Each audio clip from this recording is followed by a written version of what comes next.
Hello, Avatar fans, and welcome to the next episode of the Avatar Online podcast. This is going to be episode 235 of our regular shows, and we're recording this on October 16th, 2021.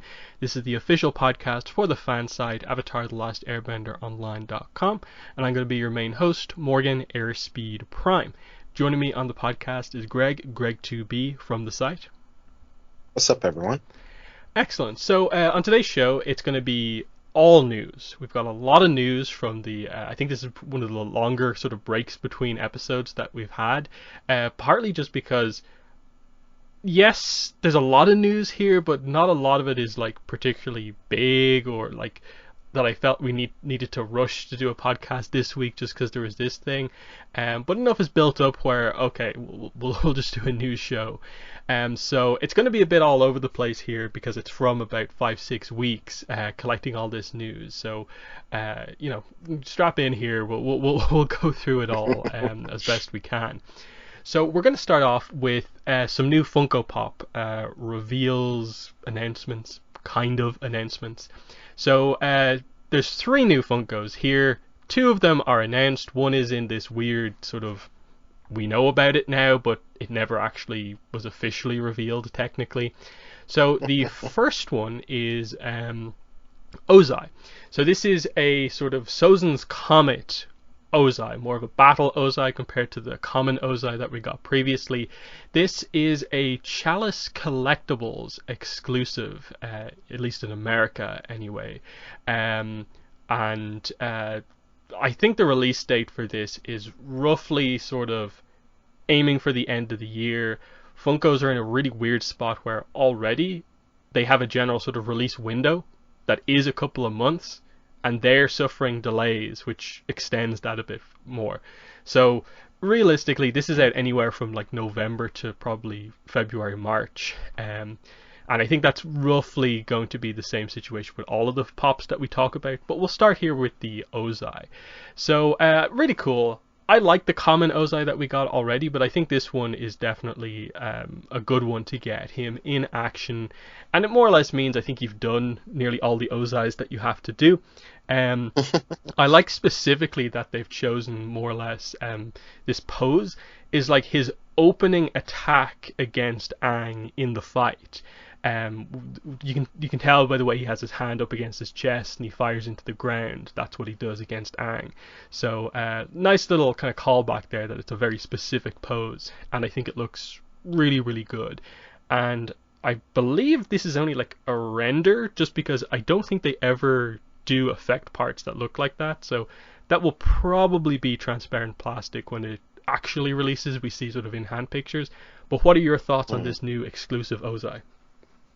That's interesting to keep in mind that it will be a little bit different upon release, because I think it definitely looks really interesting and really cool right now. I mean, like you said, that is like such an iconic pose from the end of the show that I think anyone who's gotten that far, remembers that for sure. And, I always see people posting different clips from that whole ending battle.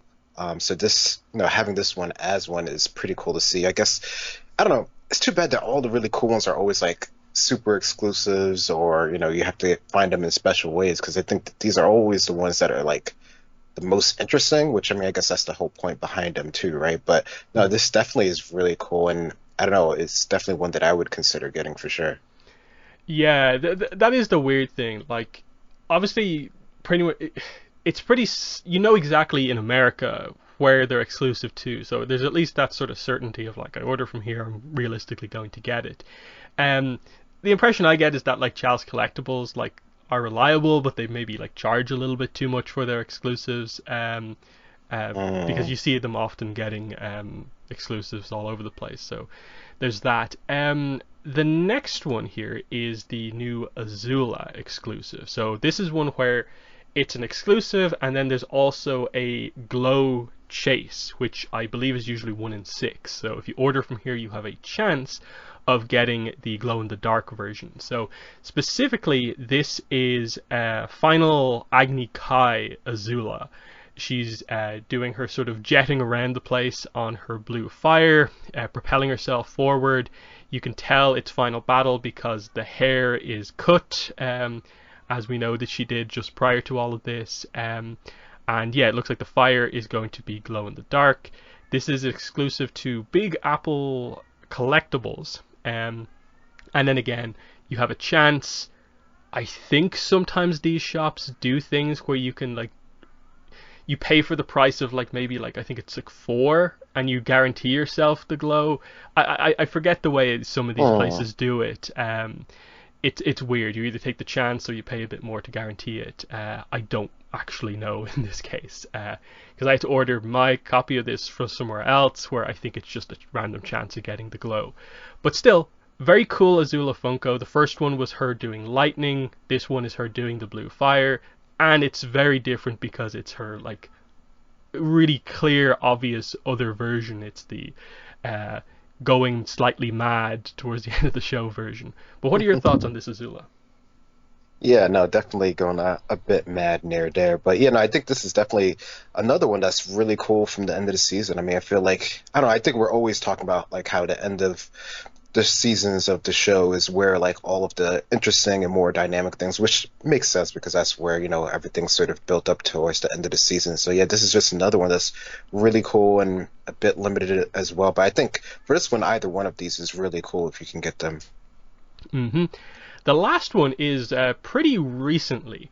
So this one came out of nowhere because this relates to New York Comic Con and how Funko did stuff related to New York Comic Con. They didn't attend, as they haven't attended the last couple of conventions, but they did their own sort of online thing where they announced all of the con exclusive Funkos, and they then put them up for sale on the website or linked to wherever the exclusives were. And the impression I get is that it was really badly done in that they revealed about 20 exclusives, but then like about 10 other figures were revealed to also be exclusives that were basically, they should have been announced but they weren't. And then this Aang that we're talking about here got revealed by the official Avatar Instagram account. They put up a post about it, revealing it, saying that this will be on sale tomorrow on the Funko website. They then took it down. And from what I heard from people who are more in the know about Funkos, basically what happened is that the idea of these exclusives is that they're meant to be available at the convention, or because it's online now, they're meant to be like shipping out like right now. They're in stock, ready to go. But this time out, because of delays, it was basically pre-order for December. So it wasn't really, they basically missed the convention season. And I think because this is meant to be a Funko.com exclusive, they didn't want to announce it until it was in stock, because I don't think the official Funko site does pre-orders, because they always do their queue system and so on. So this one never properly released, even though we have an official image of it. It's Book 3 Airbending Aang. It feels like the Book 3 equivalent to like the original Aang Funko that they did, just in his Book 3 design. I think it looks really cool, because obviously the previous Book 3 Aang is the kind of crouching pose, which is kind of cool, but I like that this is a more upright one. I think this was teased a bunch of weeks ago in sort of prototype form. We didn't know if it was water bending or air bending, but it's confirmed to be air bending. So what are your thoughts on how this one looks, and I suppose the kind of mess around it being kind of revealed? Yeah, I don't know. It seems like that's like a bit of an unfortunate situation to have it revealed in that way. And I guess it really just seems it's confusing just in terms of how they're releasing things now versus when they were at Funk or at NYCC doing those sort of reveals, which had its own like special like side section that you went into even before you went into the main floor, which was always interesting to see. But the overall look and design of it, I think, is pretty cool. Again, just another one from a later seasons that, you know, looks really cool, and is, if you can get your hands on it, it definitely seems like it's going to be one that's going to be worth it. Yeah, this is one where like obviously all we really know is just this is apparently a Funko exclusive themselves. It was to the point where like I don't think any information about its like international release even came out. Hopefully it is just like a Funko Europe exclusive as well. That way it should be somewhat easy to get. But yeah, that's the Funko Pop news. Just exclusive stuff. Again, all of them, apart from the Aang, we don't really know. It's a bit up in the air. Azula and Ozai both are scheduled for roughly the end of the year into the start of next year, and the Aang, I'm guessing, will roughly be the same situation, but it will only go on sale once it's in stock, ready to go. So continuing on the merchandise front, but different companies, we go to Loyal Subjects. The only news from them is that they have announced their Walmart exclusive Avatar figure. So this is the Best Action Cosmic Energy Aang. So this is an interesting one in that the way that this was revealed again initially went up as what I thought were finalized images, but then the Walmart listing switched over to having, I think, more prototype images, but then they're teasing the official reveal with the previous images, so I'm not sure what exactly this is going to look like in the end. I'm pretty certain that the finalized images are the ones where it is purple Aang rather than it leaning more into being more black and sort of like pearlescent paint. Either way, what this figure is, it is a repaint, a heavy repaint of their Book 3 Aang figure, which has, I think, just released, but in the cosmic energy representation. So this is the sort of glowing black purple thing when you unlock the 7th chakra. That's what they're going for here. So I think the finalized version is very interesting in that it's just all purple. The whole figure is painted purple, glowing eyes, glowing arrow tattoos, otherwise the exact same accessories. It really stands out because it's so unique and weird. Either version, I don't know what the situation is really with it, but I like it because usually they go for the transparent one, the blue, in the spirit world kind of look. I like this as a different repaint for Aang in that I don't think we've ever seen merchandise of this specific version of Aang, so I think this is cool and stands out as a very unique exclusive for Walmart here. But what are your thoughts on this? It definitely does stand out. It definitely does feel very unique. I don't know. I'm sort of mixed on it. I think I like the idea and the concept of it, and that's like a pretty like iconic moment in the show. So I think it's really cool that someone actually went through and actually like designed and developed this one and actually it looks like put it to market as well. I don't know. I think I would like to see, like, except for just the photos that they have like on the Walmart page or some other places, I would like to see like how it looks more like a real world setting to get a real feel for how it like shines and it reflects. But I definitely like the idea and the concept of it overall. I think that's really cool to actually see that produced. Mm-hmm. So yeah, I think that's scheduled again for the end of the year. I think it's saying it's going to like ship on December 21st or something. So I'm not sure what exactly is going to happen there, but still cool. I think with Best Action Loyal Subjects, everyone is more or less waiting to see other characters. We know there's Zuko and Katara coming, but we haven't seen pictures of them yet. So hopefully they'll reveal them soon. Because it is a little frustrating that it's been 2 Aangs and now it's a 3rd Aang from Best Action so far, and that's it. But there's that.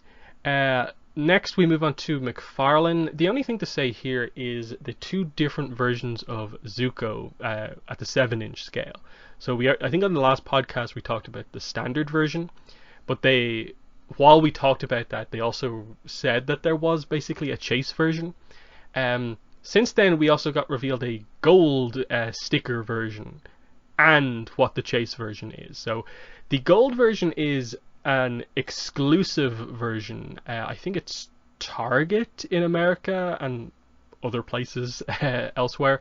This is the same Book 1 Zuko but with a helmet. I think the fire effect parts are slightly different as well, but the main difference is that his facial expression is different and he's wearing his helmet that he wears on the Rhino, Komodo Rhino.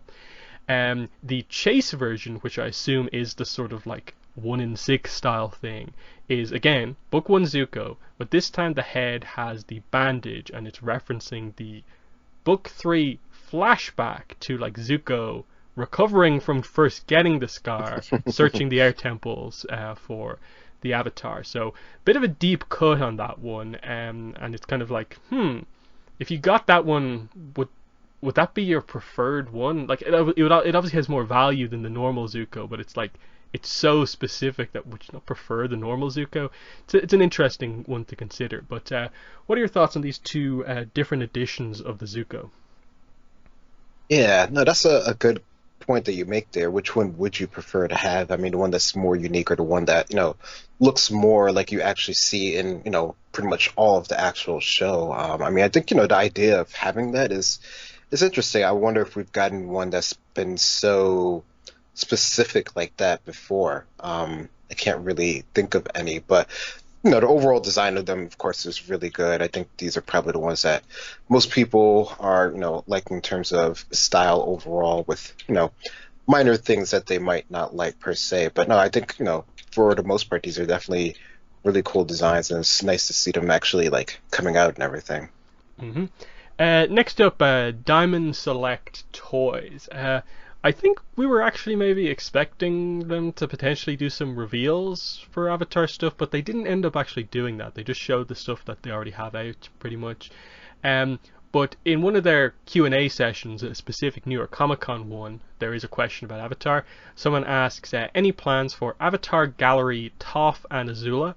The answer is we are working on a couple more gallery pieces for Avatar. So this is the gallery diorama statues. They've done an Aang, a Katara, and the Zuko has, I think, just released or is going to release in the next couple of weeks. And so we haven't heard an announcement about a fourth one. So the question is, will they do Toph and Azula? They're working on a couple more, so at least I guess 2-3 more are coming. Toph makes complete sense to be the next one. In terms of other Benders, you'd say Azula, Iroh, probably the next obvious Bender characters, and Sokka, if however they decide to do non-Bender characters. It'll be interesting to see when they eventually get around to announcing it.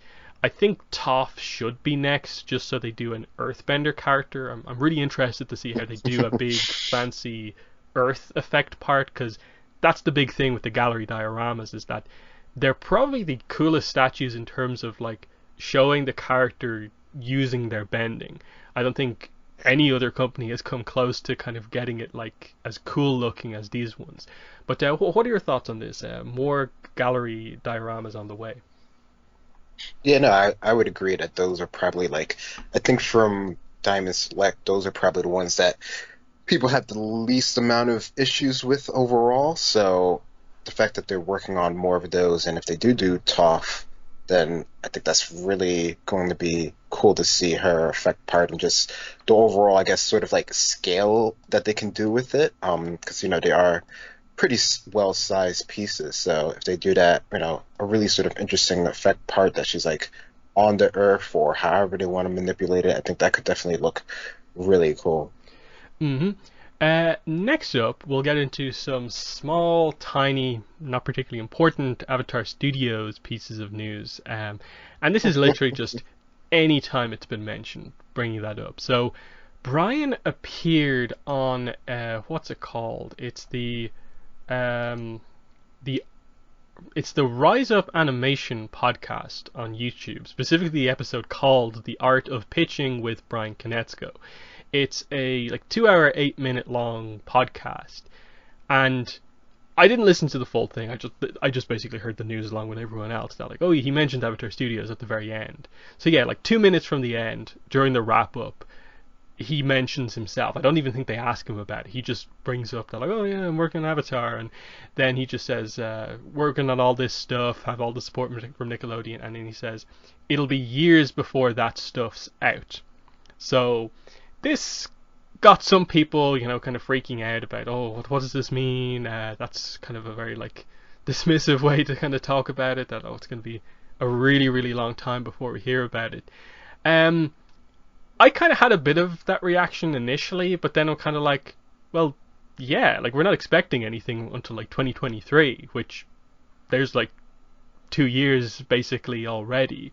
And he doesn't specify that he means like 5 years or anything. So I don't know. It's just they're obviously not in a situation right now where they're willing to talk about it like really at all. And I personally don't really read too much into this. It just more speaks to, the lack of communication at this early stage is frustrating as fans. They probably should do a better job than they are doing right now. But that's just the way they're tackling it at the moment. What do you make of what he said at the end of this podcast? Yeah, no, I definitely saw that sort of initial reaction that people had to this. Just, him stating how long it would take to do this. And I mean, realistically, that seems like how long it should take, especially if we're considering that they really just started when they made that real announcement that they didn't really have that many people on board, and they're still ramping up, not even production, even pre-production. So I don't know. I mean, I think, when people heard the announcement, they might have thought that it was like closer to coming out than not coming out, but that definitely isn't the case. And, by any indication of, when we do hear that there are, new people that are joining Avatar Studios, and, I'm sure you've been keeping the number that it is still very low numbers that are like officially announced, which is fine because they're just starting working on it. So, I mean, they don't have like a whole production, house and studio set up. It does have a lot of backing. It has Nickelodeon, has Viacom, it has all of these different pieces to make sure that it does succeed. But they are really just getting started with it. Like, we don't even know the studio that might be, actually doing the animation, or, how the actual production of it's going, or, the actual workflow of the production, which was another thing that people got a little bit upset about as well. So there's a lot of unknowns, and I think that definitely, hearing that line for people who aren't as, familiar with the process, it definitely can be, I guess, a bit sort of startling, since a lot of times when you do hear things, it's like, it's coming out, but that's because they've waited so long to actually say anything to begin with. So I don't know, it definitely is something, I guess, to take note of, because we don't, get that much information at all, which, to your point, maybe they could be doing a better job of that. But I don't know, I guess it really depends. Like, do they have like a person that does social media for Avatar Studios yet? Maybe they don't have anyone that does that. So, that would make sense why there's no one actually, managing any of that or the information flow. So, I don't know, there's a lot of moving parts, and it does seem like things are still going, even if it is, behind closed doors still. Yeah, and that's the interesting thing. Like, you mentioned, like, me constantly mentioning the number of people who work at Avatar Studios. By the way, it's 4 public people that we know about at the moment. Mike, Brian, Jeremy Zuckerman, and Joan Hilty was the last one to announce that they're working as part of Avatar Studios. It's obviously more than that, because Avatar Legends role-playing game, they mentioned that they're working with Avatar Studios. I didn't get the impression that they're working with Mike and Brian directly, so that immediately suggests that there are other people on Avatar Studios that we don't know about. It's just, again, like, why is there no like social media more officially about it and so on? All the information that we get feels like it's almost like been leaked out. Like, it's not official announced stuff. Like, the biggest thing is obviously the CG announcement from a bunch of weeks ago. That didn't even feel like a reveal. It's just like it was slipped in a conversation where he happened to mention Avatar Studios and said a little bit more than we didn't know. That's sort of the problem. Like, there's no place where we really look for news to come out from. But the other mention of Avatar Studios, again, much more recent, is on I think it was actually earlier this week, this week's episode of the Braving the Elements podcast, where they had Jeremy Zuckerman and another composer on. I forget the person's name. They're not associated with Avatar, but it was a bit of a story behind like why they got him on. It's like this person had done a podcast with Jeremy before, so they brought him on as well, and they're both composers. I got at the time why they did it. It's a bit weird trying to remember why they had multiple people on now. But again, they didn't talk about Avatar Studios for basically the entire podcast. But right at the end, Jeremy Zuckerman, he says a few sentences about Avatar Studios, but it's all very like basic and nothing that you wouldn't expect him to say. Again, we know he's working on Avatar Studios, and he just says like he's excited by what he's seen. It's exceeding his expectations, I think specifically he says, and he likes what he sees. And obviously, while he's saying this, Janet and Dante are like jumping over themselves to stop him from saying anything as well, so they don't get in trouble. Even though he was never going to say anything. So I suppose it confirms that Jeremy Zuckerman has seen something that they're working on. Like, he's actually looked at something and knows part of the plan, and he is excited by it, and that is at least something. That, 8 months in, they've done something great. That's about all it is. And it was one of those things, like, I didn't even mention this in any like my news updates that I did, because I thought it was like such a non-event of a statement. Like, person who works on studios says studios doing good work. It's not really a news article. But did you listen to the podcast? What are your thoughts on what he said? No, I didn't hear that whole part. That's interesting to see that. But yeah, I mean, anyone who's actually working on the production, obviously has some insight to it, and with all the rules with saying things and whatnot, he probably said as much as he could dare to say.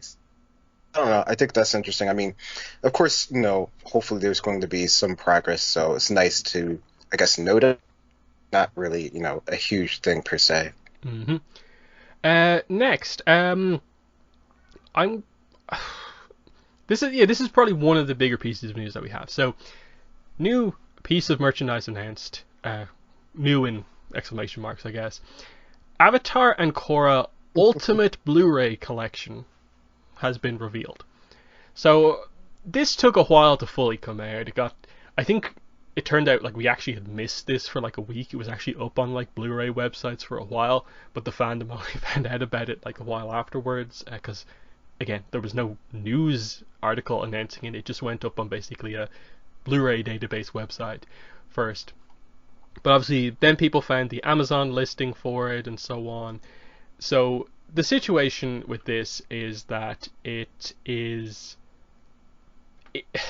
basically a repack of the complete basic set for ATL8, the complete basic set for Korra, and some extra stuff. So those two sets in a new box with some new art, and then there's a little kind of bonus box that has 8 art cards and a bonus disc.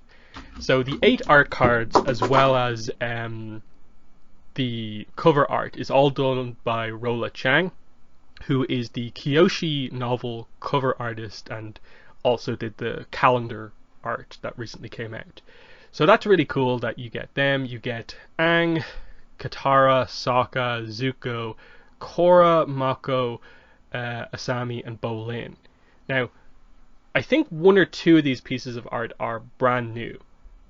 A lot of them, though, come from the international releases for, like, I think German Avatar and Korra Blu-ray sets.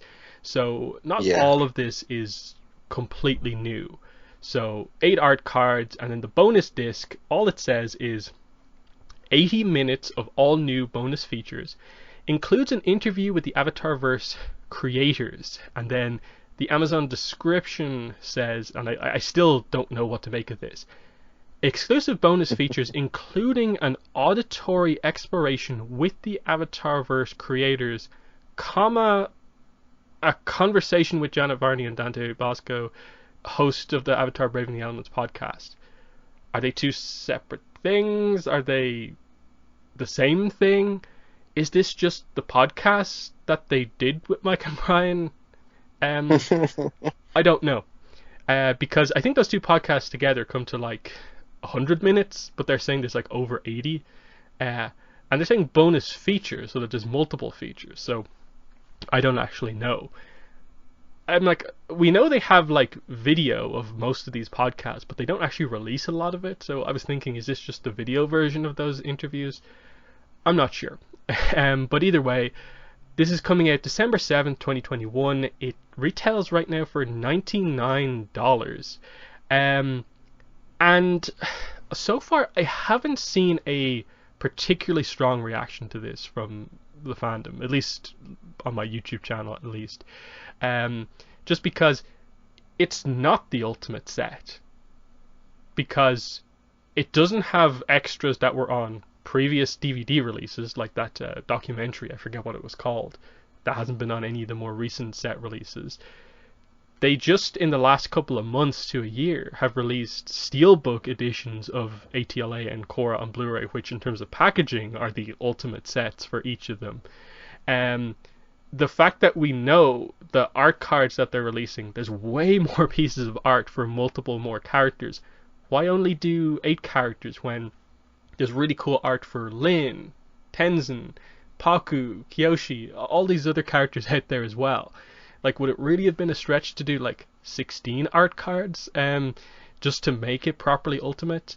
And especially until they reveal the full lineup of exclusive features. At least I'm not double dipping again on this because I already have the show on Blu-ray. What are your thoughts on this announcement? Yeah, I mean, I don't know. This is interesting. I mean, the art cards are definitely like awesome. But there is more that you could have, like you mentioned, and if you get the calendar, then you also get a version of those as well in a more contained format as well. So I don't know. I mean, if you have this stuff already, the disc, then there's definitely not really a need for you to get this again, especially with the high price that it currently has with it. Like, I don't know. I don't really see the whole reasoning behind it unless those, features on the bonus disc are really, really worth it. But like you said, the fact that they're mentioning the podcast, I mean, it just makes me think that they're just gonna like repackage the podcast and put it on the disc, which, I mean, yeah, it would be nice to have the video versions of it, but you don't really need that, and that's already out unless there's like a longer conversation or something that they had, or there's like a part 3 that they didn't post on the normal podcast feed. But that seems kind of odd that they would do that, unless it's just like a separate thing that they made just for the DVD, which that might be cool if that's what they're going for. But I don't know. It definitely seems a bit sort of vague with what they're actually giving away for it. Yeah, like all I know is when I posted this updated image that shows just the sets, the previous 2 sets, a lot of people were just like, oh, it's just literally those 2 plastic, Blu-ray cases for ATLA and Korra in a new box. Nah. A lot of people were just like, nope, not interested. The other thing here is, of course, like the quality of the packaging as well, because there's been previous releases where the kind of box that the other sets go in is just really sort of flimsy, just like a paper, really basic box. It could be like higher quality and be more of a rigid, like thick cardboard box. That could also, be something that comes into play just in terms of how quality the packaging is. I do appreciate them using the Kyoshi cover artists a lot more. I really do. To the point where, like, I really hope they do a 2023 calendar and that they use the Korra art that they have, which would be very fitting for next year being Korra's 10-year anniversary. But beyond that, yeah, it's this one feels the most like, okay, yeah, there's been a lot of recent Blu-ray releases. Like, this one feels kind of very cash grabby. Like, you don't have a lot to add on to this, do you? You're just getting all the merchandise you can out there before the new stuff comes out, and I'm not really here for it at the moment. So yeah, in previous years, if this was like a release or 2 before, might have been super interesting, but yeah, those features are going to have to be really, really strong to get me to make a purchase, especially at the price that it's at. Like, obviously, that once it releases, that price will come down on Amazon at least. This thing will probably only be like $70 in like a couple of months, and that's maybe a little bit more of a reasonable prospect. But the big thing to me is that the steelbook sets, which are obviously expensive. Their only big thing about them is packaging, but they've come down quite heavily in price. And they were like super limited editions. Like there was only like a certain amount of copies of those printed. You can still get them on Amazon, I think, pretty easily. So it's clear that, you know, people want these sort of special sets, but you need to do more than just slightly fancy packaging. Like you need to really go all out. Like, why is there no like figurine or something like that for Avatar and Aang and Korra or something like that? Like, art cards are cool, but it's also like, yeah, they're kind of weirdly sized. Like, there's not a lot to do with them. They're just there with the set. That, do you really get like small frames for them, or what? Like, why not posters and more usable stuff? But we'll move on. Next one. This is probably the most random thing that I don't remember anyone else talking about this. I'm pretty sure the video I put up about this is like the only thing out there about it. What's this? Avatar: The Last Airbender Oppa figurine book announced. So this is just a random thing. I've only found it really on like one or two websites. And what it is it's a book about Avatar, but the main thing that you're buying here is this. It comes with an Oppa figurine. So it's sort of a gift box style thing. It does say that it's a 3-inch Oppa figurine with a bass and stuff like that. It includes a sound feature, so it's an electronic Oppa, and then it will come with a 32-page book full of profiles, trivia, and full color art from the show. Looking at what the publisher has previously done, that's exactly what this is. It's like, you get I think they have like an Elvis one where like it comes with a little cartoon figurine of Elvis that makes some sound effects, and then a book with some facts about him. So again, it's just more of Avatar being marketed really, really crazily. But depending on how this looks, unfortunately there's no picture just yet. This could be really cool. The only thing is like it's releasing in August 2022, so like when this was like officially first announced, it was basically like a year away. Do you have any thoughts on this unique product? No, it is.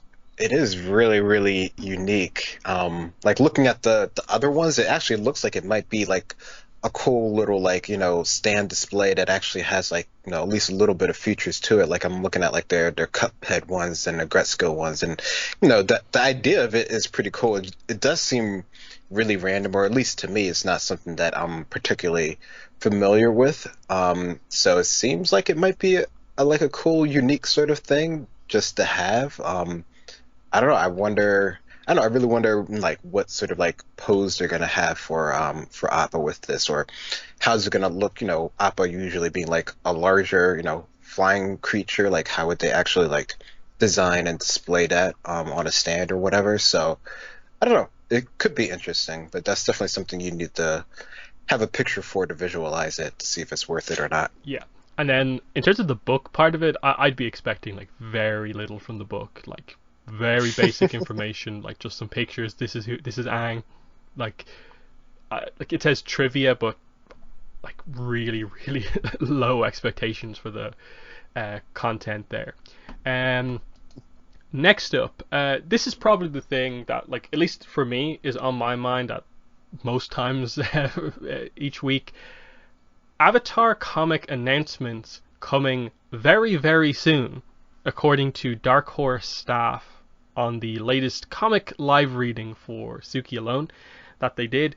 And I think before they even got into it, one of the moderators who are staff at Dark Horse said in response to this, like, an announcement is coming very, very soon. Capital very soon.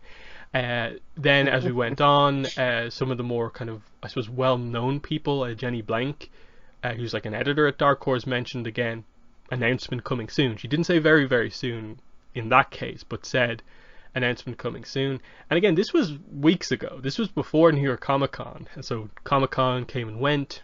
No announcement about Avatar comics.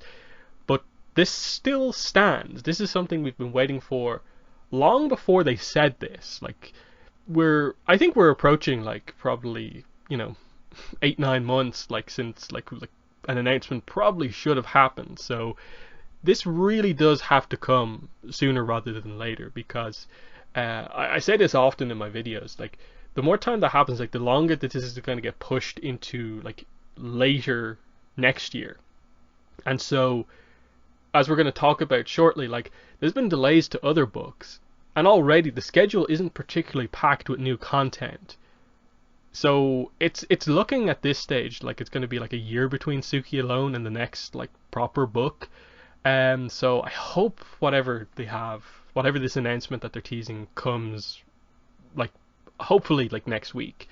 But what are your thoughts on this? This is the first time we've seen them say something so direct, like it's coming soon, announcements for comics. Yeah, I don't know.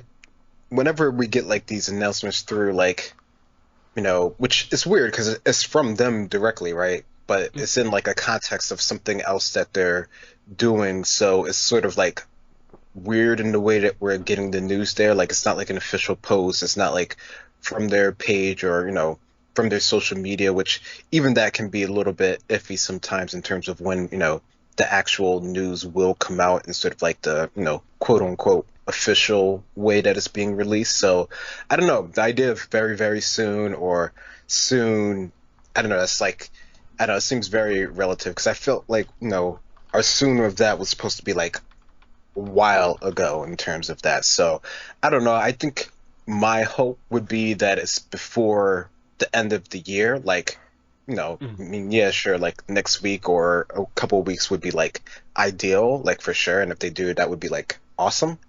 But my hope would be for like before the end of the year to get like something more official-ish.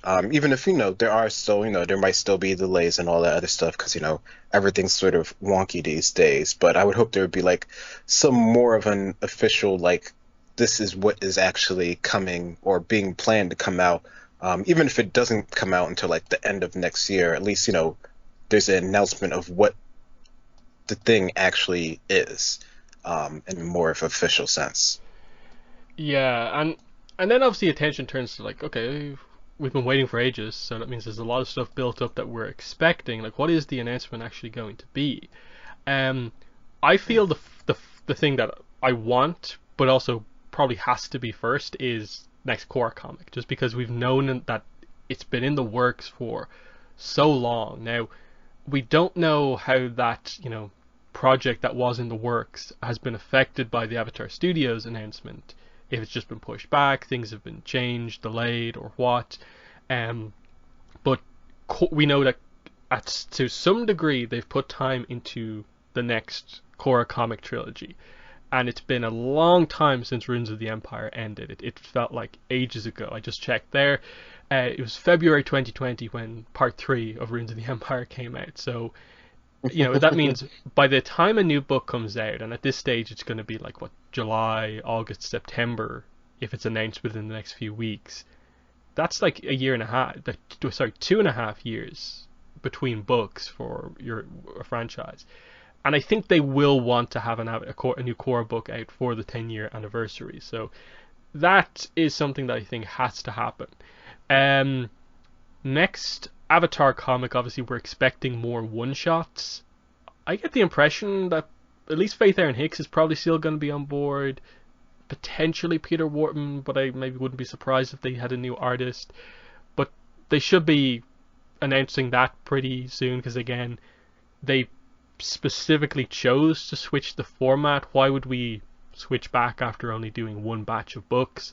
I think that's something that's on the horizon. And then probably the most frustrating thing, if this was to be the only announcement, is them officially revealing Beast of the Four Nations. Unless they actually have a proper reveal for it, if all they're doing is basically the information we already have, but with like a proper date for it, that would be pretty frustrating.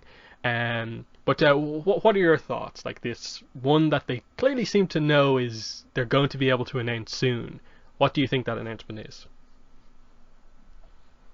I mean, going along with what you're saying, that one would be honestly the like major hope that they would actually do, just because that one seems like it's the one that people are waiting for and has been had the most time in between them with the chorus. But I don't know. I mean, I feel like with the new format, it probably would be easier for them to go with the sort of one-shot release, on a specific, character or sets of characters and sort of push them out that way. Since, it seems like there are a lot more moving parts, I guess you could say, with Avatar Studios back in the mix, and how that's sort of affecting the whole, I guess, sort of story, or how you're sort of driving the content for the Avatar, Legends universe now.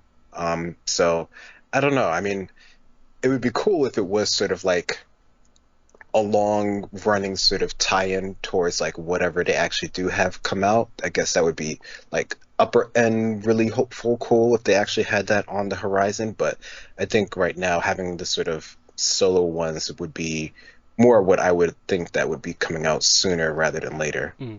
Yeah, and then the other thing to keep in mind as well is that they do have a lot of sort of the books that I suppose we're not super like excited for, but they're going to release. Stuff like, say, Imbalance Omnibus Edition is probably going to get announced at some point soon, because they have to complete that set. Again, it's kind of weird about like, how is that going to fit in with the other omnibus editions? I'm not really sure. The other thing would be a library edition for the Katara, Toph, and Suki comics. It's still a comic trilogy, the same format. There's no way they're not going to do a library edition at some point. So that's going to have to get announced as well. They have to announce the book 4 art book 2nd edition. So I hope that when they're saying that announcements are coming soon, that they take that like the way I think most fans mean it, which is new story content, as in the next Korra comic and the next Avatar comic, and not that, hey, here's all these reprint books that you already basically know are coming but just don't have a date yet. Because again, the specific quote on the what was said is no announcements today, but some are coming very, very soon. So I think the fact that even that wording, some, so multiple, are coming very, very soon is actually kind of interesting. And hopefully that means like at least one notable one with maybe some of those reprints. It's just, yeah, when you properly think about what they realistically need to have on the docket for the next year, a lot of it is still the reprint stuff, and not all new content. But the problem is, I suppose I'll move this piece of news up, is just the delays to other Dark Horse books while we're discussing this stuff here. The only announced book from Dark Horse that is actually new content, Avatar Chibi Volume 1, Aang's Unfreezing Day, has been delayed again. So February, it's gone from February 2022 to March 2022. So this is a 1.5 month delay on top of previous delays, because this has been one of the most heavily delayed books as well, because this is one of those ones where it was announced, I think, by EW, and then in their article where they link to where you can pre-order the book, the link has a different date than the article, so it was already sort of some sort of a delay there. It got a very early delay back then it got a pretty heavy delay into 2022. Now it's even further delayed. I'm guessing this is a sort of, COVID / printing delay rather than the book isn't ready. But still, it's really frustrating to see that happen to the only known new book, especially when there's already not a lot of hype behind it. So what are your thoughts on another delay for the Chibi book? Yeah, no, it's been interesting to follow its sort of like pushback and even more pushback. I don't know, it's really unfortunate, and I wonder if it is, like you say, it's just sort of like a printing thing, because I mean, we know the book is actually like done. We've even seen, posts from the artists that actually worked on it as well, so there was all that sort of like hype behind it as well. So it is really too bad that, the only new content that we have that, most of us aren't particularly thinking that there's going to be anything like, super revealing in this, but it may be fun just to have something to read in general. Is again being pushed back even more. So I don't know. It doesn't bode well for like any of the other stuff that they are trying to put out that we don't even know about. So there's that to consider in there as well. hmm Um, next, I suppose on the other delay is Abram's book. So this is the Kyoshi paperbacks have also both been delayed. So this is the Rise of Kyoshi and the Shadow of Kyoshi have both been delayed into March 2024. I didn't misspeak there. That is March 2024. These two books are now coming out. Exact same day. So they've kept these two books with the same date for a while now. So this is a 1 year, 10-month delay on top of previous delays, which have already amounted to basically, I think for the Rise of Kyoshi, like 2 years by itself. So you could say the Kyoshi, the Rise of Kyoshi has basically been delayed by 4 years. The paperback version. Uh, I've never seen this before, like a book getting a release date like this far in advance. Like I get it. One, it's not an important release because it's just the alternate edition of a book that's already out, and it's accessible in other forms. They have the box set, which is out in like 3 days. So that's another sort of technical reprinting of the book. And then two, because of all the delays, I also understand why a publisher would push back a re-release of a book to prioritize new books. But 2024, mhm. it's like crazy to see that number while we're still in 2021. Um, and again, the response to this one was just like everyone like just laughing because it's just hilarious to see this level of delay to books that have already been really badly delayed. But do you have any thoughts on the paperback delays?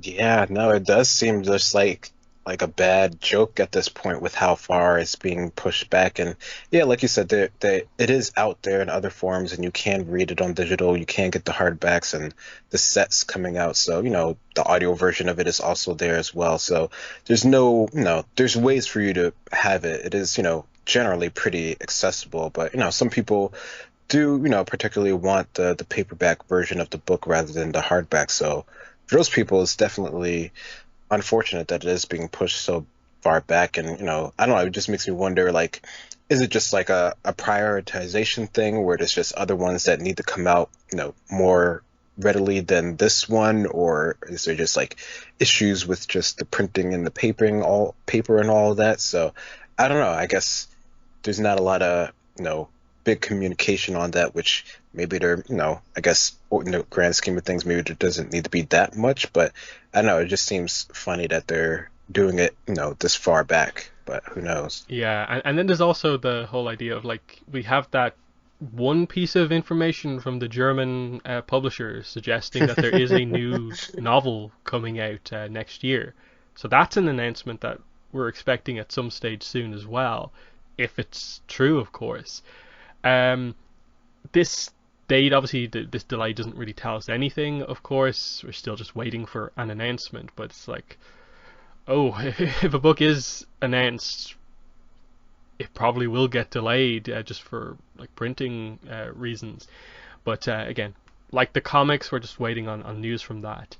Next one, again, you could probably say this is maybe the biggest piece of Avatar news from the last couple of weeks, and that is that the video game Nickelodeon All Star Brawl is now out. So in the last, I suppose, 6 weeks, we saw like all the character reveals, official showing off of gameplay, and so on. So game is out. In terms of Avatar characters, Aang is in, Korra is in, and Toph is in as playable characters, and people have data mined the game and confirmed that Zuko, I think, will be coming later on as a DLC fighter to the game.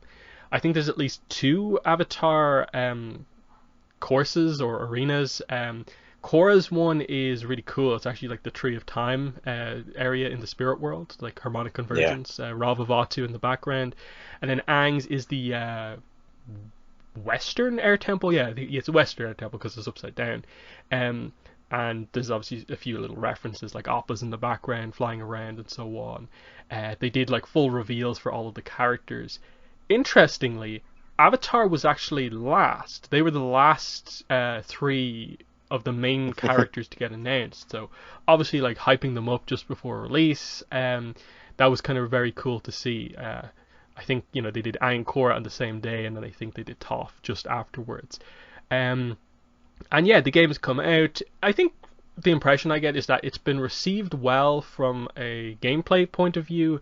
The issue is on the sort of presentation quality. There's no voice acting in the game at all, outside of a generic announcer to just say things so the game works. Like Aang does not speak, Korra does not speak, Toph doesn't speak, even SpongeBob doesn't speak in the game. So if you watch gameplay of it, there is a sense that it feels just a little bit lifeless, that there's not a lot of sound full stop in the game. It's just a lot of generic hit effects and a bit of music in the background. And again, even the music isn't official to any of the shows from what I can tell.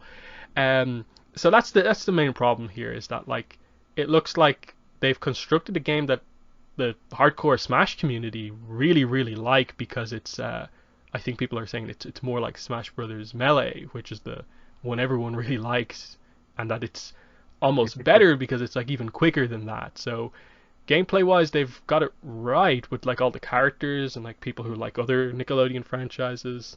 The ATLA characters are apparently really good, because I think Aang is like the quickest character in the game, and so on.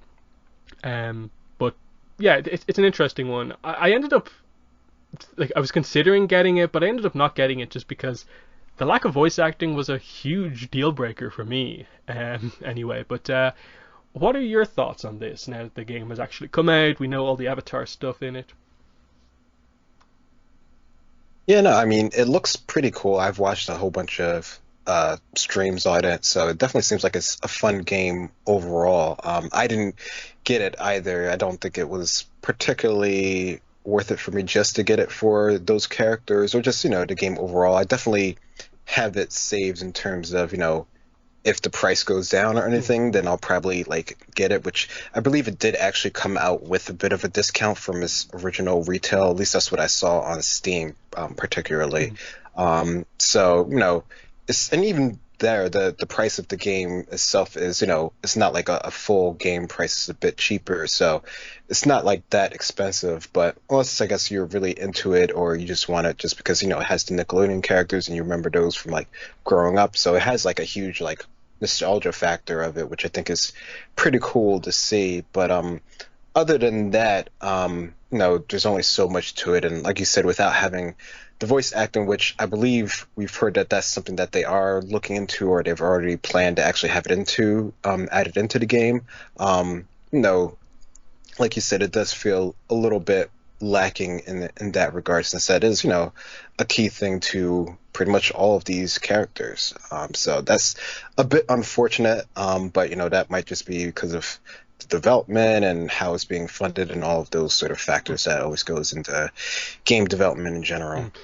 And yeah, I think the timing of this is kind of interesting as well, because I think they just recently announced the final character coming to Smash Bros, which is I think the main character from Kingdom Hearts. And it's like they always do such like cinematic reveals of those new characters. Can you imagine that they took the same approach as this game did, and they just had no voice acting, no Kingdom Hearts music or anything like that, and it was just like this silent reveal of just mechanically it's the character you want, but there's none of the voice there or any of the other stuff. So it's one of those things where like they kind of need the support, they need you to buy the game to sort of get to the update that adds the stuff you want, but that's a big part of it.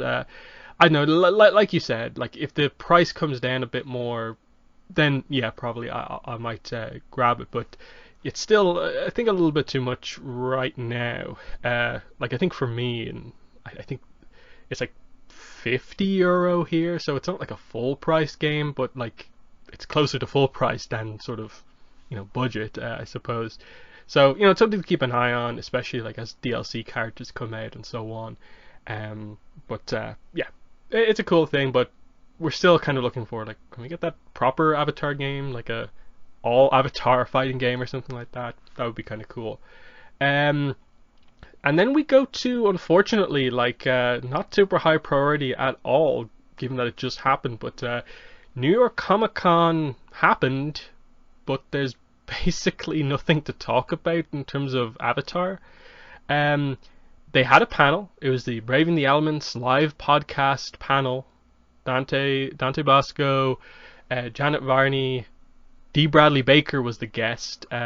For a while there, they were advertising Johnny Young Bosch as being also on the panel for no reason whatsoever. I had no idea why he was scheduled for the panel. And from what I could tell, there was basically no real coverage online. I saw one person live tweeting the event, and since then, no real hype whatsoever around it. I think there was a lot of confusion as well about can you actually watch it online or not, and where you go to get it. Do you have to pay for it? Is it free or not? And it was a real mess with regards to, like, is this going to be next week's podcast? Will they release this on the feed? And then they didn't this week, but we'll see what happens. From what I could tell, from just like experiencing it at home from one person live tweeting it, it seemed like your standard Comic-Con panel, but the impression I got was that it was almost worse than previous panels, because at least at previous panels you had like comic artists, comic writers, and they were at least mentioning like that stuff as well. This sort of just felt like they went in with sort of podcast hype. It's more meaningful now, when it's actually still exactly the same as previous panels, where Janet Varney has hosted in the past for Dark Horse. Dante has been on multiple like fan panels before. I got very little sense that there was anything super special about this, even though it had the Braving the Elements tagline behind it. They even, I think, mentioned during the panel that, hey, we're just like fans like you waiting for Avatar Studios news. Like, haha. And it's like, okay, there we go. No news whatsoever. I was just like amazed that, 8 months on from the Avatar Studios announcement, here's an official panel, nothing. And they didn't even have, like, I wouldn't say D. Bradley Baker's like a huge guest. Like, he's a big voice actor and like does all the animals, of course, voices Tarlock as well. Didn't feel like there was anything special about this one whatsoever, but what were your thoughts on it? Yeah, I mean, yeah, from the home perspective of it, and having been to Comic-Con many times, it definitely seems like this was not as hype as previous ones, and even the ones before weren't particularly that hype, but at least they were focused on new merchandise or new story content that was coming out or had just recently been released in some cases as well. So I don't know, this definitely seems like, I don't know, it had, like, I guess like you're saying, like the Braving the Elements, like, headline on it, which, seems sort of, pseudo official. I mean, I don't think many people, or at least I hope many people, weren't really expecting like any like big Avatar studio news or anything like that. Like, it didn't feel like it would have that, at least to me, at all. It seemed like, pretty much it was like it was, which is really just like a live recording of a podcast that you're just doing, in place with the environment and the people around it, which, adds like a cool bit of excitement to it if you're there and you're into it. But other than that, there's not much more to it. I mean, it feels like it was, from what you're saying and from what I saw, because I saw some of those tweets from the live as well, that it really was just sort of like maybe like a upgraded sort of fan panel. Because it had like some official people in there in some regard, but nothing, towards the actual show. So it's a bit above some of the other fan panels that I've been to before, but it's not like even as official as, say, like a Dark Horse panel or something like that, where there's actually like stuff coming out. So I don't know, it is a bit sort of unfortunate, but with everything that we've been saying before and how far off any actual, work is or any sort of production is for Avatar Studios, I guess it's not too surprising that this didn't really have too much to go with it. And just, I don't know, the whole doing cons now and everything is sort of, a bit weird how things are actually going. So, it's probably going to be a bit before there's any something, really big in that regard at like a panel like that, unless they really have like something to actually show. Yeah, and that's the big thing of like, I expected them to do a little bit more than they actually did, just because, like I said, the the stuff that I was hearing that they were talking about at this just felt like, okay, this is a podcast. It doesn't even feel like a particularly like good podcast, because like they can talk about Avatar pretty well based on what I've heard from all the podcasts I've listened to. This seemed very much just like, hey, we're fans too. Look at this great response. We can't believe the fandom is so large, and that I think the person doing the live tweet even said that once again they didn't put Avatar in the biggest room. There was lots more people who wanted to get into the panel than could actually get into the room that they had them in, and that's been pretty common from what I've heard from most of the panels. So I don't know. It's weird because I think probably next year's Comic Cons, SDCC and NYCC, they're probably going to do much the same thing. Like I think they're going to use Janet Varney and Dante Basco as like hosts instead of having just like a moderator person who you have no idea who it is. And that's how they're sort of positioning the two of them. But they definitely need to manage the line of like, are they just slightly more official like fans, or are they actually like insiders? Because it feels kind of like weird, the balance that they're trying to hit, where like on podcasts like Janet Varney literally reveals she can email Mike and Brian whenever she wants about like questions for the podcast. But then she's just like, oh no, we'll get in trouble if anything Avatar Studios comes out of a podcast that will be edited later on that we're recording now.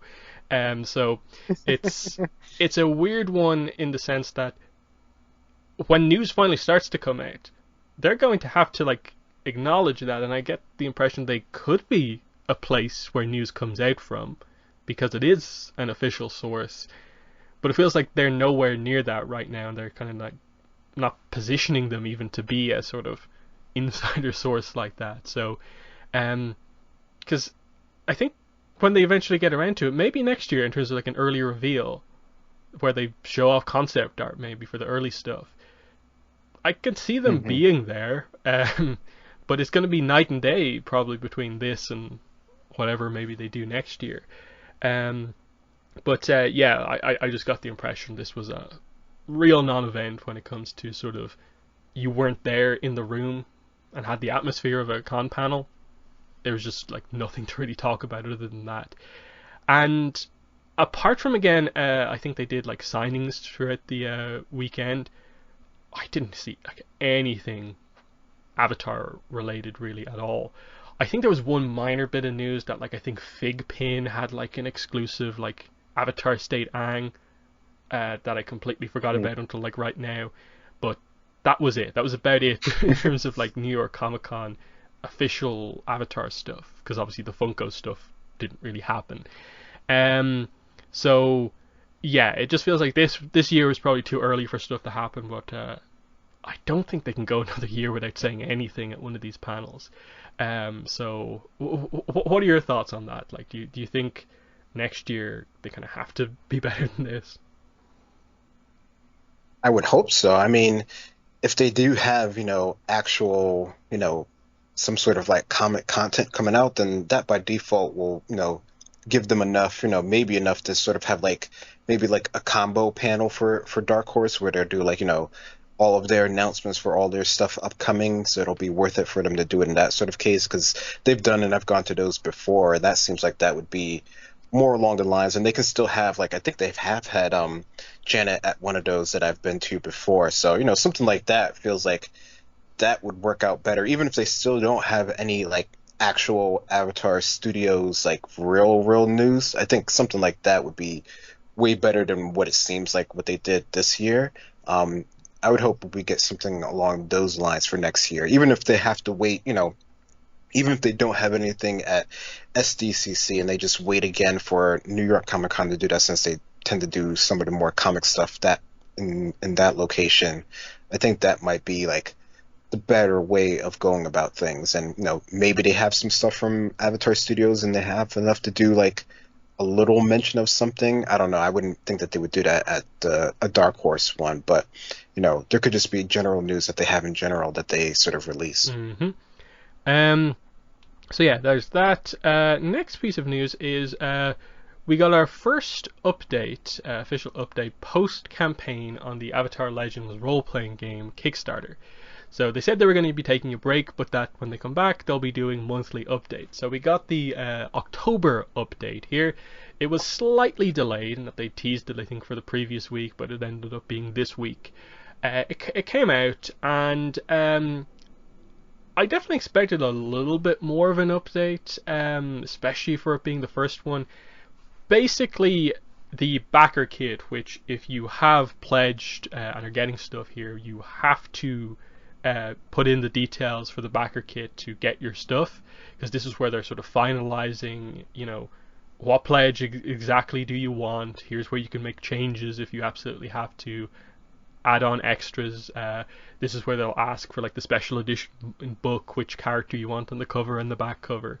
So they're saying that this is going to be starting to come out at the start of next week. So in like 2 days, these will start to come out. They're coming out in waves, so don't panic if you don't get it straight away. And if you haven't received your backer kit survey by October 30th, you should email them like what's going on. So that's a big thing, it's good to know, but it's the thing they had to do. They talk about failed pledges, late pledges are still open, of course. The main update here though is on the deluxe dice. They had 12,000 of these initially, which sold out, and then they opened up another tier for another 12,000, but with late shipping because they were convinced that they'd only be able to have enough dice to do it in 2 batches. They've got confirmation here from Level Up Dice that late shipping isn't needed. So if you've gone in at all on the highest tier that includes the deluxe dice or added on deluxe dice, they're convinced at this stage that there'll be no late shipping whatsoever. They'll all be shipped out at the same time. There's an image here of, I suppose, a more finalized look at what the dice will actually look like.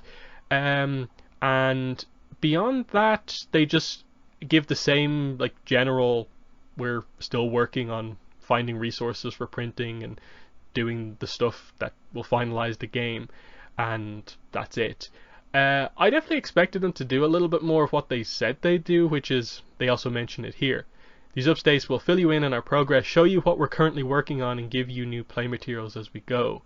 I don't think they really did that in this update. They didn't really show us what they're working on in terms of the book, or like they didn't give any new play materials. And the big thing is that there's only going to be like 3-4 more updates if they're only doing one a month before the stuff is actually out. In that January is when we're apparently getting the digital copies, so they're going to have it finalized by January. So they really only have like the next 2 months to actually give us new stuff before the book is actually out. And then any updates after that will just be about shipping. So that's why I was like kind of like this, like I expected way more from this update. But what are your thoughts on this? I suppose the main thing is the backer kit and the dice. Yeah, I mean, I don't know. I don't think I expect a lot from like Kickstarter updates, so maybe that's why I'm not as sort of like feel like I'm missing things from what they're sort of said they were going to announce or what they're planning to announce. I mean, the fact that they're updating us and keeping us sort of on track of what they're doing, that, at least one thing that they're planning not to have any delays, which seems like kind of amazing these days with everything going on. That's at least going towards the right path towards things. So I don't know. I mean, yeah, there definitely won't be that many updates since they did say that they're only doing like 1 a month updates. I mean, I'm sure they might throw out some, other updates on like their social media feeds. And I've seen on their, their newsletter and stuff, they still are doing their play tests that they do with different people and whatnot. So of course you can still sign up for those if you want to have like an organized game. And of course they keep mentioning their, the PDF that is already out. So you can actually, start to some degree actually playing the game right now if you want to. So I don't know. It seems like they're at least trying to keep people, updated and keep things actually going, and hopefully everything sort of proceeds as plans, because that's always kind of the hard thing. Mm. Yeah, like I'd be really shocked if they are actually able to get this stuff shipped out by February. Um, I just there a delay is going to happen. I think just they were so surprised by just the amount of interest in this and how many like orders they got and how big the printing orders are going to be. It's hard to imagine there's not some problem somewhere where like if they're using like multiple printers that like the quality is consistent across all of them, and like or just organizing shipping to this many places and so on. I'm going to be amazed if they get the shipping stuff right. I don't see why there should be maybe a problem with getting the content done for the digital January release, but shipping the physical items, I feel they've all but sort of like led us to believe that something will happen. Hopefully it's not too long, but we'll see how it goes. I think they did say next month they should have a update on the shipping, so that's at least something they teased for next time. So yeah, that's the situation with the Avatar Legends stuff, and hopefully they maybe, in terms of extra play materials, hopefully they reveal like here's how an NPC character works, or here's some special techniques and how they work. But the final piece of news we have is actually really, really interesting. If not for, I suppose, one specific detail, this would be probably one of the most hyped things here. But let's get into it here. So it's Culturefly have announced the Avatar: The Last Airbender box or subscription box. It's an interesting kind of article up on their website. They talk about the success of the franchise like 15 years on, and that's a huge reason why they're doing this, because the fandom has grown so much that they're bringing out this subscription box that is suitable for fans of all ages. So it says here, it will be available for pre-order on October 26th, 2021. It will include 7 to 10 exclusive, never-before-seen merchandise items officially licensed and approved by Nickelodeon. It will include apparel, houseware items, accessories, and more, not to mention that you'll get information on future boxes. It's planned for 4 times a year. The first box, the theme is Book 1 Water, and it will center around items, characters, and storylines throughout the first season of Aang's journey. So that's the kind of press release stuff that they've put out there so far. It includes an image of what the box looks like, so it's actually cool in that it's not just a generic box that has Avatar stuff inside, it's a full Avatar box, to the point where I'm kind of like, can you put that box in another box so this one won't get wrecked in shipping? Because it looks really nice. But what are your thoughts just on this kind of basic information that we have so far? Yeah, on the basis of it, it seems, pretty interesting. I mean, the fact that they're doing sort of a curated box with a set number of items that are going to be, somewhat exclusive. And, like you said, the box is, designed, which I'm sure it'll be in some other, box when they actually ship it, hopefully. That's normally how a lot of them come, but who knows, I guess. The idea of it sounds good. I wonder about the specifics, though. Mm-hmm. So if you go to the website that they link, it links to the Nick box, which is still a Culturefly thing. So this is a subscription box they've been doing for a while now. It's just a generic Nickelodeon, everything Nickelodeon box they've been doing for a while now. So here's where you find out that they're also doing a SpongeBob box as well as an Avatar box. Makes sense, the two most popular Nick franchises. So they have an FAQ all about the Avatar box. So they confirm basically the planned dates for, I suppose, the first 4 boxes that you can sign up for. So there's a spring box, a summer box, a fall box, and a winter box. They haven't ordered in that way, like spring, summer, fall, winter, even though I think winter is going to be the first box because it fits for water and the dates seem to match up the best. So that's going to ship in December, the next one in May, then July, then October. On the website here, it actually says the ATLA box comes with 6 to 8 exclusive items, whereas the other one said 7 to 10. So that's going to be an interesting one to see. I guess it depends on the size of the items and so on. They say it also says it includes brand new apparel, accessories, and collectibles. Culture Fly is an official licensee of Nickelodeon. All of the items they're saying are exclusive, made specifically by us for these boxes, so that's interesting.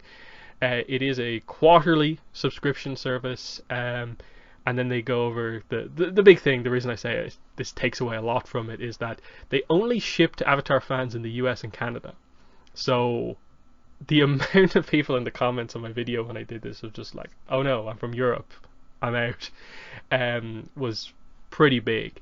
Now, of course, there are ways you can use sort of like middleman services to get it here, but that all but like doubles the cost because you have to factor in like extra shipping, customs, taxes, and stuff like that. So, you can get it if you absolutely want it, but you have to jump through a lot of hoops to make that happen.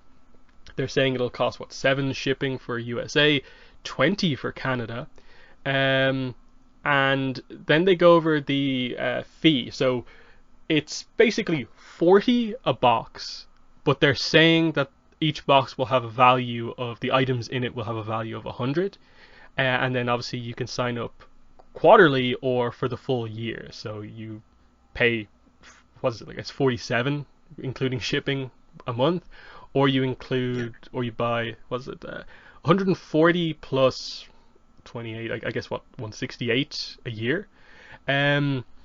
So that's interesting. And anything else, I think that's most of the details. And obviously you have to give in your t-shirt size, because t-shirts are like the most obvious thing that they put in these boxes. But I think that's the main thing to talk about. And then the only other thing I'll say is that if you actually look at the Nick box and you look at the information that they, I suppose, will have on the 26th for the Avatar box, it actually seems like they have some really cool general stuff that they put in these. Like, they obviously say apparel includes t-shirts, hoodies, socks, gloves, hats, and beanies. Accessories is bags, pins, stickers, keychains, stationery. Collectibles includes vinyl figures, plush, and replica props. Utility umbrellas, USB drives, bottle openers, homeware, mugs, glasses, planters, kitchen goods, and decor is magnets, picture frames, and pillows. So they do mention items specifically, so I think the replica props thing is probably something that's maybe something that we'll see here. This looks to be sort of like on the kind of higher end of like subscription boxes, because like I've gotten a few loot crates before just to get specific items, and a lot of, I'd say like half of the stuff in those boxes can just feel like kind of a little bit like this is just a bit of garbage from this like franchise, and there's only one or two nice items. It could still be the case here, but it looks like the fact that it is all super exclusive and stuff like that, it could be interesting. But what are your thoughts on I suppose the details that we now have for this? Yeah, I mean, I don't know. It seems like this is something that could potentially really be worth it, just because it seems like they're being, a bit more curated than your normal sort of, Nickelodeon type of licensee, I guess, sort of merchandise that we've seen from the past, which we know has, not particularly been like the most amazing set of things, or, it's really hard to sort of get them into your own sort of box. So it seems like they're going about this in like a better way, just because I guess they have, they're already official licensees, so they already have those sort of connections and, deals in place. So that actually, seems like it is a bit sort of on the positive side for this. It does feel like it's a little bit more, because I also have done the loot crates in the past. And those are, it can be hit or miss for sure. Like sometimes you get items that are really cool, and other times, some of the things are, not particularly interesting. But having the apparel, I think, the apparel thing, I think, is always works out pretty well. Just to have some sort of like physical merchandise that you'll actually like wear, hopefully. So that side of things seems pretty cool. I don't know. It definitely has me intrigued. I don't know if I'm going to fully go through with it, but, it's worth it just to see how it might actually turn out. I think once they release what the items actually are, that'll do a lot to actually get people in it or not in it. Yeah, like that's the thing for me. It was like, if this stuff actually is really cool, really high quality, like I might try it out, at least the first one, even if it is going to cost a little bit more to get it here. just because it seems like, yeah, they're going for it, and especially if you look at the Nick box and what is actually in some of the previous ones. I know they specify that I think the Nick box actually costs more because you get more in it, but like the previous Nick box has like a pretty big Hey Arnold, like, you know, duffel bag, I guess. Yeah. A pretty nice sort of plastic, kind of cinema style glass, I guess. Two shot glasses, a coaster, some sort of a, is that a towel? Two towels? I'm not sure. You get like a Rugrats VHS tape and some sort of a book, I think, and then is that a pencil case? I'm not sure, but like that's quite a bit of stuff. And again, even the box is sort of collectible as well, and especially for Avatar, where I'm guessing they'll do obviously book 1, book 2, book 3. I guess the fourth one will just have to be sort of Air, but for Avatar, and just finish the elements, but it doesn't have a book associated with it. We'll see how they go. But it seems like good in that, like, okay, cool. Like, let's say the first one, like, there's going to be like a t-shirt for sure in one of them. Might be a hoodie, who knows? Some sort of a, like, glass. And already, like, it's like, okay, that's pretty good. And then the items seem pretty decent based on some of the previous ones. Especially if they do have like some replica props, because like they're saying items. There's only so many like items from the show that you could actually put in a box, so it's kind of like, what would they do there? Like replica Sokka boomerang? I'm not sure. Well, what are you thinking on that front? The fact that they do specify like items from the show. Yeah, no, that would be really cool. Like, would they do like a bison whistle? Like, that's like an easy one that could easily fit in it, or something along those lines. I mean, of course they can, like, you know, miniaturize any of the like full size things. Like, would they have like, you know, like a mini glider or something along those lines? I mean, you already said the boomerang, that would be like a cool one, or, you know, the space sword in some form or fashion. Like, that would be another one if they had like a mini version of it. But I mean, even if they just go with like exclusive, you know, figures of the characters, you know, one for, you know, each one of the books or whatever, or each one of the boxes. I mean, I think that could be pretty cool as well. Just looking at some of the other ones that they have, like where they have like figures of like, you know, SpongeBob or the Rocket Power characters or anything like that. I think that could be pretty cool just to sort of have that, since in theory it won't be out there in sort of like a solo sort of fashion. So this, you know, has the whole exclusivity of this would be the only way to actually get that, which of course sucks for anyone who isn't able to get it. But that's sort of how a lot of these things are set up. So I don't know. It's a lot of different things they could go with it if they're really making their own items. I just hope it's not like stuff that we've seen before. Mm-hmm. Yeah, and I suppose the thing to note is that the Nick box, at least it's saying here, is sold out, and I don't know if that's just because like they've finished the sort of like get in window on this box and they haven't started the one for the next one, but they're saying it's sold out at the moment. So I'm interested to see if there is a bit of a mad rush for the Avatar box when it releases, or the information comes out on the 26th. I think a lot will definitely depend on when they update the Avatar section to have, I suppose, equivalent information about what exactly you're going to be getting. But it looks pretty cool. Like, yeah, oh yeah, I'm seeing the SpongeBob stuff now. Yeah, like, if they did something just similar to that, like, yeah, they have like what, Mr. Krabs figure on this one Yeah. here. You get a plush. Oh yeah, you get another figure for Patrick there, and you get the pine. Oh yeah, so I think that's something that they do in some of these ones, is that like across like 4 or 5 boxes they do like statues where the bases like link together. I could definitely see them doing something like that. One for each bender, or each element, or something like that. Seems kind of interesting. Yeah, I like this idea definitely. Because like Loot Crate, I think previously released a loot box that was specifically Avatar. I think it was a few years ago. I think it didn't. I think it was at the point where like Loot Crate had their like worst reputation, so not a lot of people talked about it. But you know, they've done that before. I think the only other time we've ever mentioned subscription boxes is the whole like failed Kyoshi subscription box that was a bit of a mess. Yeah. So they've obviously sorted out how they do that this time out, by having better communication, hopefully. So this is cool. I'm interested to see how it looks when the information comes out. Because I like the merch, and this could be a way to get some cool new merch.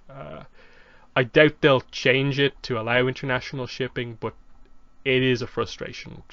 I know that from the comment section on the video I just put out. A lot of people from Europe, like Belgium, Netherlands, like being like, I could get this, but do I want to pay double for it?